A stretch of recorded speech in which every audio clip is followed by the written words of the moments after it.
evening. First of all, yeah, great to hear from some of the speakers. Good to hear a few more in the next couple of minutes. Of course, everyone talking about human-centric, and I'm here to talk about animal-centric, integrated with humans as well. So, my observation, my experience, I'm the founder of AWBP Trust. It's an NGO running since 2017 in Hyderabad. It's a nationwide kind of a model which we are taking forward as a registered NGO. I'll talk a little more later. Today, I want to talk the importance of animal connection in our modern lifestyle.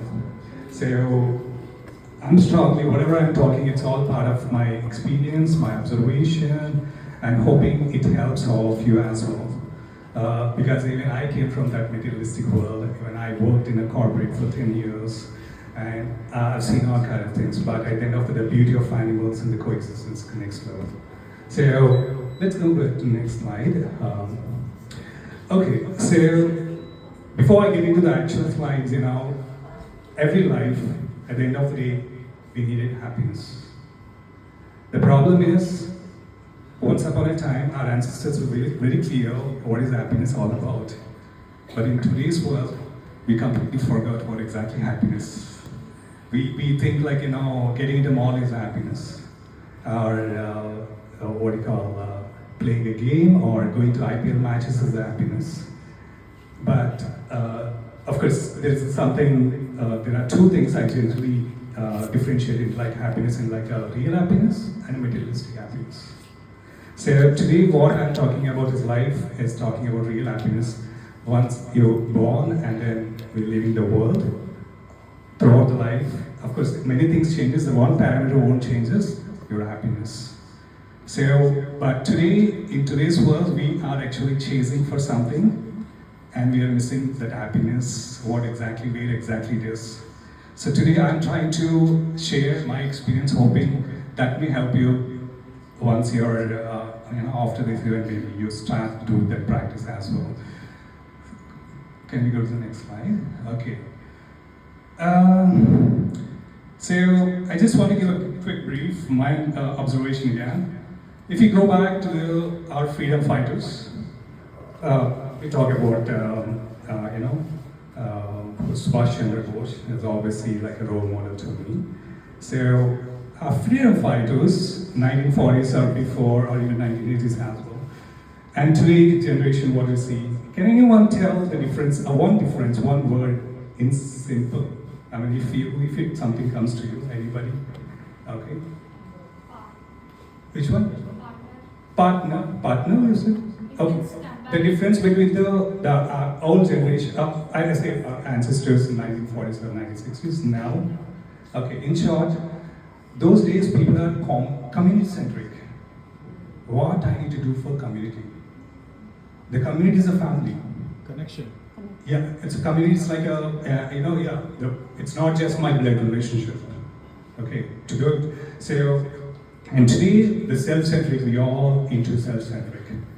The education, the government is putting a lot of investment on us in different ways, telling that, hey, you should be benefit to the community, but the reality is today is happening as self-centric. So why this is happening? Why those days it's not happening? Why it is happening this? The major difference is the kind of environment we're creating ourselves in terms of saying that development, innovation, but is our innovation is really carrying our principles forward, like ahimsa? We say ahimsa today for the namesake. That's our roots actually, that's a very strong roots given by our ancestors, and it has a really a magic, it creates a very compassionate and a better lifestyle. So, what I want to tell you is in this particular slide, humans changed compared to the old days and now. When it comes to the animals, what they are before and today, they are the same. Can anyone argue on that side? For example, a dog, for example, a cow. The beauty about these animals is they adapted to the changes whatever created by humans. It's not animals again. And so The beauty about animals, again, it's all our yoga, it all comes from many people, whoever doing yoga practice, I don't know, but in yoga, it's of course we say it's our own, given by our rishis.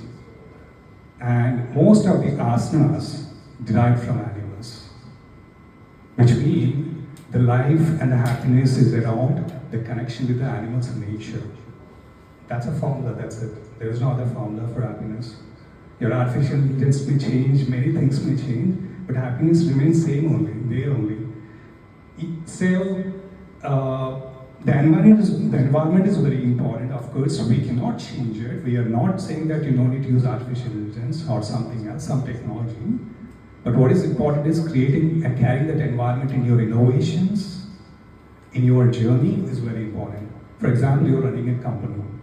Okay, very good. And just ensure there are some posters which talks about himself. And integrate that there are water bowls outside your place so that the animal seva can be done by the employees.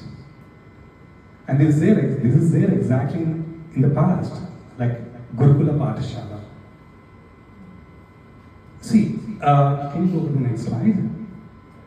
Okay, so artificial intelligence is equal to artificial lifestyle today. Everything is artificial. It's transforming the world, yes. There's no doubt in that. We see T-Hub, we see T-Works, wonderfully transformed with no trees, with no animals. We say it's a development, but actually we are declining our happiness around us. When nature is not around us, when the animals is not around us, it's like we are going away from the happiness. That's the reason. See, I have a question again to all of us. We say we developed a lot, but why the violence is around us? Why the poverty is around us? Why the pollution is around us? It's increasing. It's not decreasing. It's supposed to decrease. The reason is simple. Our approach, our journey is good, but the important animals, nature and animals completely kept aside, which is very important. So, can you go back? Yeah, the question is simple. This digital malls, materialism, everything is there, we created by us. But who will help us remain that empathetic and comfort and everything? Nowadays, of course, if you want something, psychology, you need to pay for it. My statement is very simple. The animals are around you free of cost. They don't charge anything to you. All you need to do is you need to give a time. You need to touch them, touch the soil. We think that, okay, animals, nothing. If you observe clearly, the best example, sparrows, bulbul. I feed every animal in the morning. They come in the morning around 5 o'clock.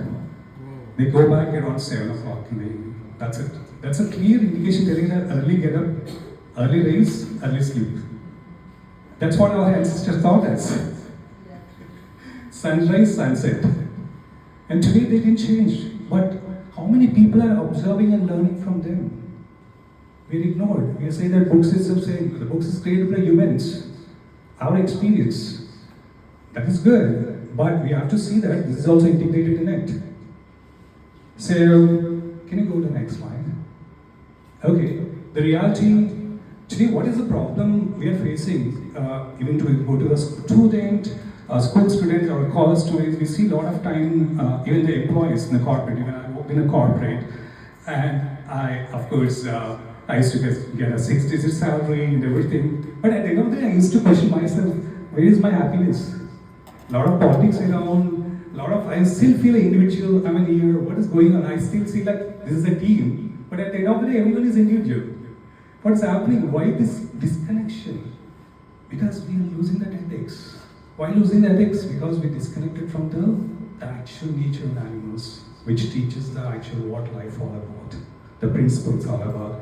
So loneliness is increasing. The stress and anxiety we are saying every day, in this journey.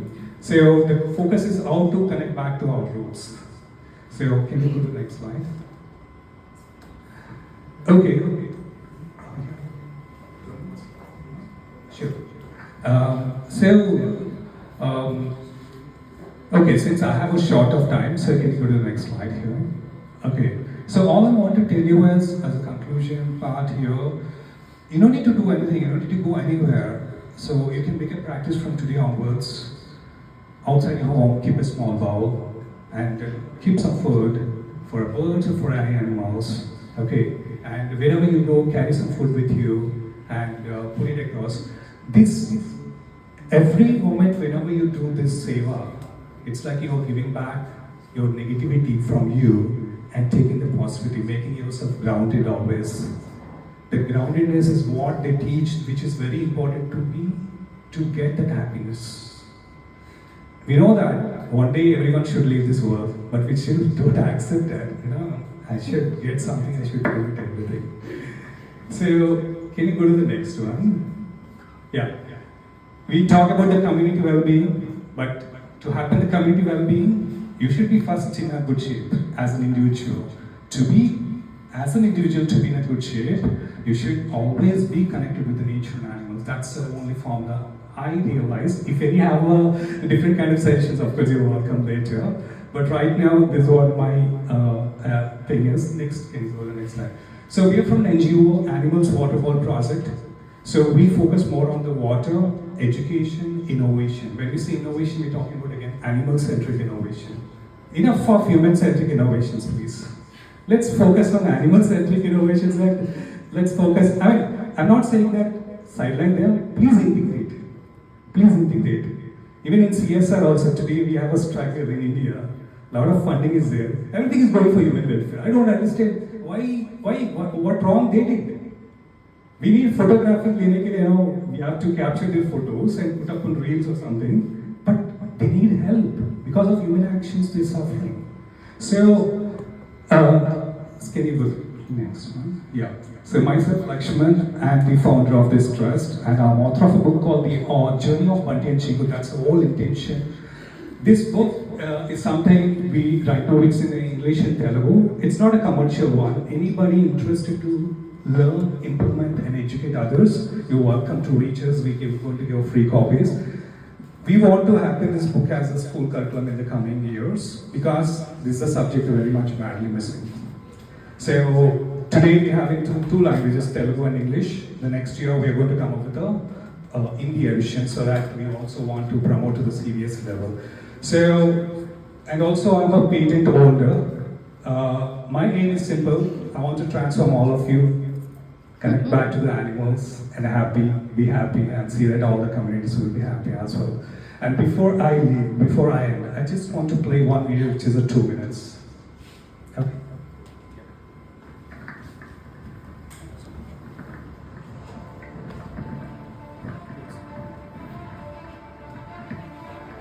Like humans, animals need safe food and water round the clock throughout the year for their survival.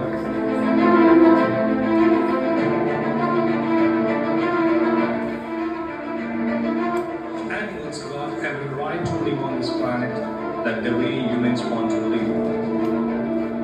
If you're serious about reducing poverty and environmental issues, then our first step should start with protecting the animal welfare and rights in the community.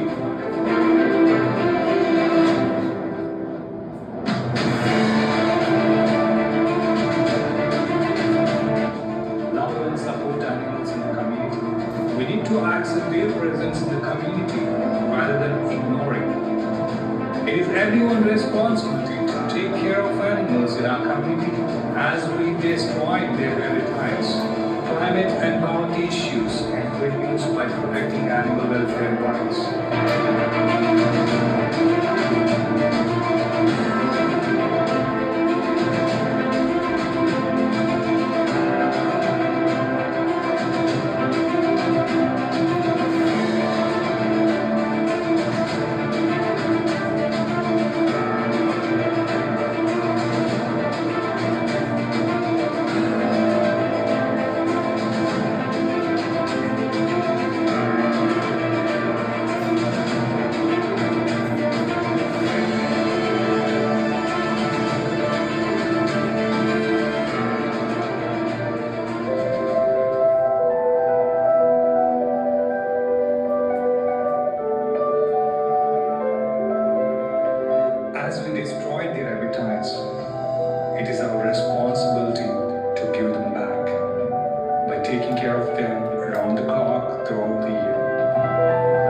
implementation of continuous education programs on compassion towards animals in the community spreads the positive vibes around, which helps humans, animals, and the environment.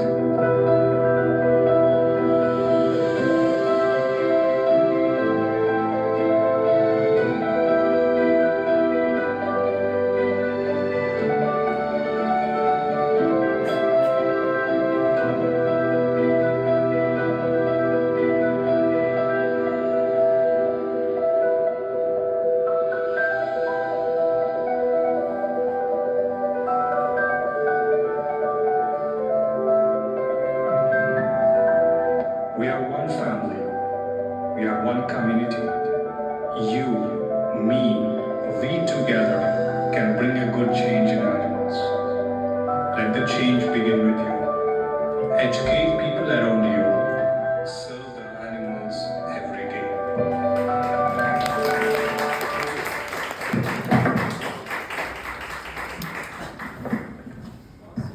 Thank you so much, Lakshman. We move on to some. I wish there was more time for everyone to share a little bit more in detail, but I think we need to keep a little bit short the speeches too, even though they're also intriguing